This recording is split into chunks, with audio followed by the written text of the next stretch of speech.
Surat cyber crime દ્વારા આંતરરાષ્ટ્રીય connection ધરાવતા મોટા ફ્રોડ કેસમાં મહત્વપૂર્ણ કાર્યવાહી હાથ ધરવામાં આવી છે.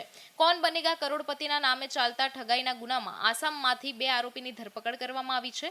પકડાયેલા આરોપીઓની ઓળખ ઇજાજુલ હક અને મુઝફ્ફર અલી તરીકે થઈ છે. બંને આરોપીઓની આસામના કોચગાંવ વિસ્તારથી પકડવામાં આવ્યા છે. મળતી માહિતી મુજબ આરોપીઓએ સુરતના એક ફરિયાદીને 8.50 લાખ અને 25 લાખ રૂપિયાની લોટરી લાગી હોવાનું કહીને વિશ્વાસમાં લીધા હતા. બાદમાં ફરિયાદીના બેંક ખાતામાંથી કુલ 13,51,450 રૂપિયા ટ્રાન્સફર કરાવી લીધા હતા. આરોપીઓએ ઠગાઈને વધુ વિશ્વસનીય બનાવવા માટે એસબીઆઈના બોગસ ચેક અને આરબીઆઈના નકલી લેટરપેડ સહિતના દસ્તાવેજો પણ મોકલ્યા હતા.